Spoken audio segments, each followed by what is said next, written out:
The ജേർണലിസ്റ്റിലേക്ക് Palakkad BJPക്കുണ്ടായ തിരിച്ചടി ഉണ്ടല്ലോ, അത് അപ്രതീക്ഷിതമായിരുന്നു, അനിവാര്യമായിരുന്നു.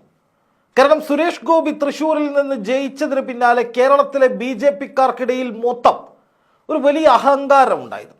കേരളത്തിൽ ഞങ്ങൾക്ക് വലിയ കുതിപ്പാണ്, ഇനി ഞങ്ങൾ വിചാരിക്കുന്നിടത്തൊക്കെ, അതായത് A ക്ലാസ് എന്നൊക്കെ പറഞ്ഞൊരു ചില മണ്ഡലങ്ങൾ ഉണ്ടാക്കി വെച്ചിട്ടുണ്ട്, ആ മണ്ഡലങ്ങളിലൊക്കെ ഞങ്ങൾ ഇനി പതിയെ അങ്ങ് ജയിക്കാൻ പോവുകയാണ്, പാലക്കാട് ഉറപ്പായിട്ടും പിടിച്ചെടുക്കും, ഇങ്ങനെയൊക്കെയായിരുന്നു BJPയുടെ തള്ളലുകൾ. അങ്ങനെ പാലക്കാട് C കൃഷ്ണകുമാർ എന്ന BJP സംസ്ഥാന നേതൃത്വത്തിൻ്റെയും ദേശീയ നേതൃത്വത്തിൻ്റെയും ഏറ്റവും അധികം വിജയപ്രതീക്ഷയുണ്ടായിരുന്ന സ്ഥാനാർത്ഥി അതിദയനീയമായി പൊട്ടിപ്പൊളിഞ്ഞുപോയി. നഗരസഭാ ഭരണമുണ്ടായിരുന്ന പാലക്കാട് നഗരമേഖലയിലടക്കം BJPക്ക് വലിയ തിരിച്ചടിയാണ് ഉണ്ടായത്. കഴിഞ്ഞ തവണ കിട്ടിയതിനേക്കാളും ഏതാണ്ട് 11,000-ലധികം വോട്ടിൻ്റെ കുറവ് BJPക്ക് രേഖപ്പെടുത്തി. എന്ന് മാത്രമല്ല, രാഹുൽ മാങ്കൂട്ടത്തിലിൻ്റെ ഭൂരിപക്ഷം BJPയെ തകർക്കുന്ന വിധത്തിൽ 18,000-വും കടന്നു കുതിച്ചു. ഒരു റെക്കോർഡ് ഭൂരിപക്ഷം എന്ന് പറയാവുന്ന വിധത്തിലാണ് പാലക്കാട് ആ ഭൂരിപക്ഷത്തെ കാണുന്നത്. ഈ ഘട്ടത്തിൽ കോൺഗ്രസ് വലിയ സന്തോഷത്തിലാണ്, ആഹ്ലാദത്തിമിർപ്പിലാണ്. കാരണം BJPയെ തറപറ്റിക്കുക, കഴിഞ്ഞ തവണ ഏതാണ്ട് 4,000-ൽ താഴെ മാത്രം ഭൂരിപക്ഷമാണ് ഷാഫിക്ക് ഉണ്ടായിരുന്നെങ്കിൽ ഇപ്പോൾ അത് എത്രയോ മടങ്ങ്, 5 മടങ്ങോളമാക്കി ഉയർത്തിയിരിക്കുന്നു. അത് കോൺഗ്രസ്സുകാർ വലിയ ആഘോഷമാക്കി മാറ്റുകയാണ്. പക്ഷേ അവിടെ മറ്റൊരു കൂട്ടർ അതിനേക്കാൾ വലിയ സന്തോഷത്തിലും ആഹ്ലാദത്തിമിർപ്പിലുമാണ്. അത് മറ്റാരുമല്ല, SDPI എന്ന രാഷ്ട്രീയ പ്രസ്ഥാനം കേരള രാഷ്ട്രീയത്തിൽ നിന്ന് തുടച്ചു നീക്കപ്പെട്ടു എന്ന് കരുതിയവർക്കൊക്കെയുള്ള ചുട്ട മറുപടിയായാണ് അവർ പാലക്കാട് വിജയത്തെ ഇപ്പോൾ കൈകാര്യം ചെയ്തുകൊണ്ടിരിക്കുന്നത്, അല്ലെങ്കിൽ ആ വിജയത്തിൽ ആഹ്ലാദം പ്രകടിപ്പിച്ചുകൊണ്ടിരിക്കുന്നത്. ആദ്യം നമുക്ക് ചില ദൃശ്യങ്ങളിലേക്ക് പോയിട്ട് തിരിച്ചു വരാം. സോഷ്യൽ ഡെമോക്രാറ്റിക് പാർട്ടി ഓഫ് ഇന്ത്യയുടെ നിലപാടുകൾ കെട്ടുനിന്ന നല്ലവരായ വോട്ടർമാർക്ക് സോഷ്യൽ ഡെമോക്രാറ്റിക് പാർട്ടി ഓഫ് ഇന്ത്യയുടെ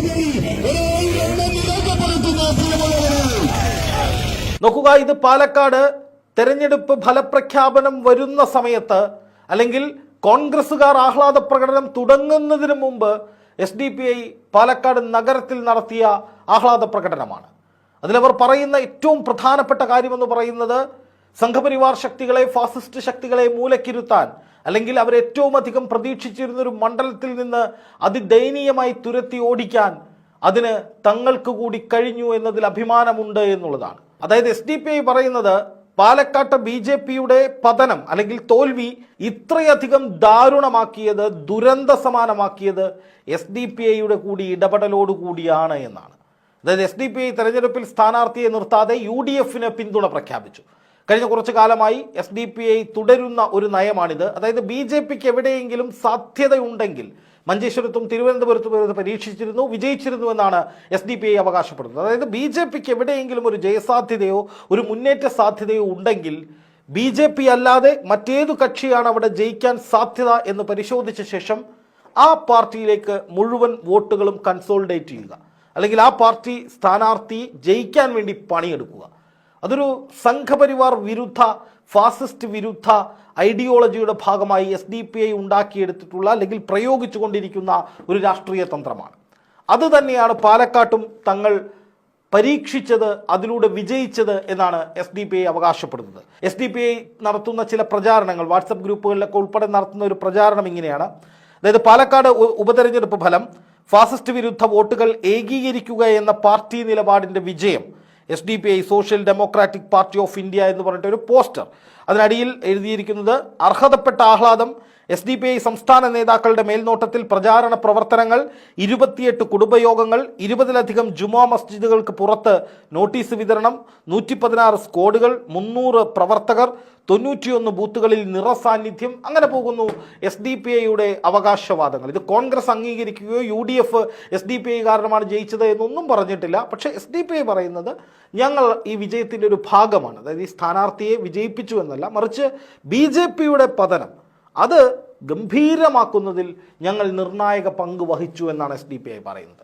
അതായത് നോക്കുക, SDPI എന്ന രാഷ്ട്രീയ പ്രസ്ഥാനം കേരളത്തിൽ ഇല്ല, കഴിഞ്ഞു, അവസാനിച്ചു എന്ന് പറയുന്നിടത്ത് BJP എന്ന രാജ്യം ഭരിക്കുന്ന പാർട്ടിയുടെ ഏറ്റവും പ്രതീക്ഷ വെച്ചിരുന്ന ഒരു മണ്ഡലത്തിലെ BJP സ്ഥാനാർത്ഥിയുടെ തോൽവി അത് മാരകമാക്കുന്ന വിധത്തിൽ, അല്ലെങ്കിൽ ദയനീയമാക്കുന്ന വിധത്തിൽ തങ്ങളുടെ ഇടപെടൽ അത്രയും ശക്തമായിരുന്നു എന്നാണ് SDP പറയുന്നത്. അപ്പം അതിൻ്റെ അർത്ഥം SDP എന്ന പ്രസ്ഥാനം കേരളത്തിൽ നിന്ന് തുടച്ചു നീക്കപ്പെട്ടു, അല്ലെങ്കിൽ ആ പ്രസ്ഥാനം ഇനി ഇല്ല എന്നൊക്കെ പറഞ്ഞവർക്കുള്ള ശക്തമായ മറുപടി തങ്ങളുടെ ഇപ്പോഴത്തെ രാഷ്ട്രീയ നിലപാടിലൂടെ അല്ലെങ്കിൽ പ്രവർത്തനത്തിലൂടെ നൽകാൻ കഴിഞ്ഞു എന്നാണ് SDP വിശ്വസിക്കുന്നത്. അതുകൊണ്ട് തന്നെയാണ് പാലക്കാട് SDP വിജയ ആഹ്ലാദ പ്രകടനങ്ങൾ, ഈ വിജയത്തിൽ ഞങ്ങൾക്കും പങ്കുണ്ട്. അതായത് ഈ രാഹുൽ മാങ്കൂട്ടത്തിൻ്റെ വിജയമല്ല SDP വിജയമായി കാണുന്നത്, മറിച്ച് BJP സ്ഥാനാർത്ഥിയുടെ ദയനീയമായ പരാജയമാണ്. ആലോചിച്ച് നോക്കുക, സംസ്ഥാന അധ്യക്ഷൻ K സുരേന്ദ്രൻ അടക്കം ദേശീയ നേതാക്കൾ അടക്കമുള്ളവർ വലിയ തോതിൽ പ്രചാരണം നടത്തിയിരുന്നൊരു മണ്ഡലമാണ് പാലക്കാട്.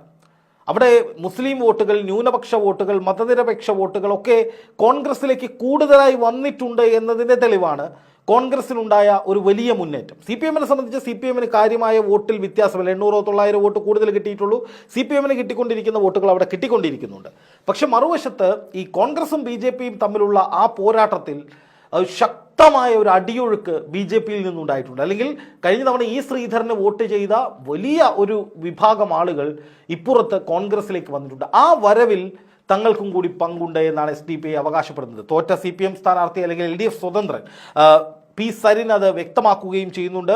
വീടുകൾ കയറാനും പള്ളിയിൽ കയറി നിരങ്ങാനും കോൺഗ്രസ് SDP-യെ അനുവദിച്ചു എന്നാണ് പരാജയം കനത്തതിൻ്റെ വേദനയിൽ സരിൻ പറയുന്നത്. കാരണം CPM തന്നെ പറഞ്ഞിട്ടുണ്ട്, ഞങ്ങൾ 2ാം സ്ഥാനത്തെങ്കിലും എത്തുമെന്നൊരു പ്രതീക്ഷ ഞങ്ങൾക്കുണ്ടായിരുന്നു എന്ന്. പക്ഷെ അവിടെ CPM-ലേക്ക് പോകേണ്ടിയിരുന്ന അല്ലെങ്കിൽ BJP-ക്ക് വിരുദ്ധമായി പോകേണ്ടിയിരുന്ന വോട്ടുകൾ മുഴുവനായി കോൺഗ്രസിലേക്ക് എത്തുന്നൊരു സാഹചര്യം അവിടെ ഉണ്ടായിട്ടുണ്ട്. അതിൽ SDP-ക്ക് കിട്ടേണ്ട വോട്ടുകൾ, അതായത് SDP സ്ഥാനാർത്ഥിയെ നിർത്തിയിരുന്നെങ്കിൽ കൊണ്ടുപോകേണ്ടിയിരുന്ന കുറേ വോട്ടുകൾ SDP കൃത്യമായി UDF-ലേക്ക് കൊണ്ടുവന്നിട്ടുണ്ട്.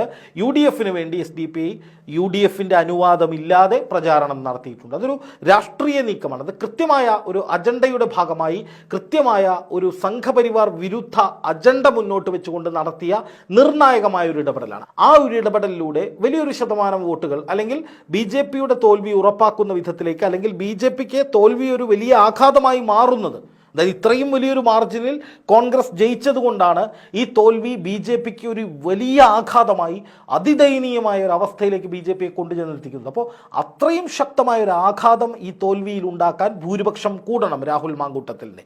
ആ ഭൂരിപക്ഷം കൂട്ടാൻ സഹായിക്കുക എന്ന സ്ട്രാറ്റജി SDP എടുത്തപ്പോൾ രാഹുൽ മാങ്കൂട്ടത്തിലിൻ്റെ ഭൂരിപക്ഷം കൂടിയെന്നാണ് SDP അവകാശപ്പെടുന്നത്. ഓർക്കുക, കോൺഗ്രസ് ഇതേക്കുറിച്ച് ഇപ്പോഴും ഔദ്യോഗികമായി ഒന്നും പറഞ്ഞിട്ടില്ല. UDF ഒരിക്കൽ പോലും SDP തങ്ങളുടെ ഘടകകക്ഷിയാണെന്നോ അല്ലെങ്കിൽ SDP പിന്തുണ കൊണ്ടാണ് തങ്ങൾ ജയിച്ചതെന്നോ പറഞ്ഞിട്ടില്ല. ഇത് SDP-യുടെ അവകാശവാദം മാത്രമാണ്. പക്ഷേ SDP-ക്ക് അങ്ങനെ അവകാശപ്പെടാനും ആഹ്ലാദിക്കാനുമുള്ള ഒരു സാഹചര്യം ഇവിടെ ഉണ്ടായത്, അത് BJP-യുടെ പതനം ഇത്രത്തോളം ശക്തവും കനത്തതുമായതുകൊണ്ടാണ്.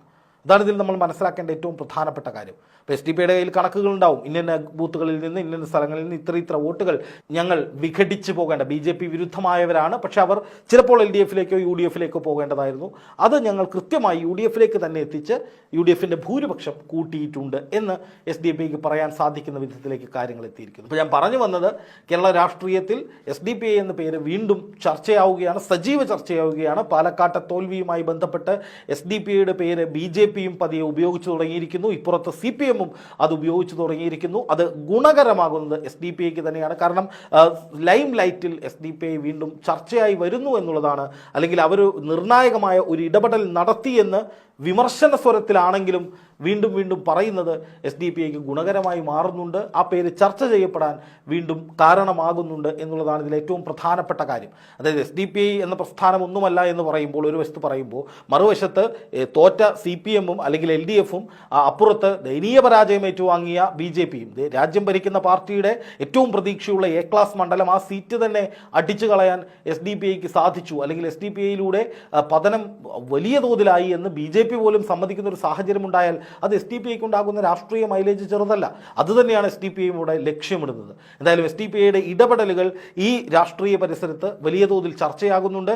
എതിരാളികൾ തന്നെ ഈ വിധത്തിൽ SDP-യുടെ പേര് ആവർത്തിച്ച് പറയുകയും അവരാണ് ഞങ്ങളുടെ പതനം ഉറപ്പാക്കിയത്, അല്ലെങ്കിൽ ഏതെങ്കിലും തരത്തിൽ UDF-ന് വലിയ മൈലേജ് ഉണ്ടാക്കിയത്, അല്ലെങ്കിൽ ഭൂരിപക്ഷം കൂട്ടിയത് എന്ന് പറയുമ്പോൾ അത് ഗുണകരമാകുന്നത് SDP-ക്കാണ് എന്നുള്ളതാണ് യാഥാർത്ഥ്യം.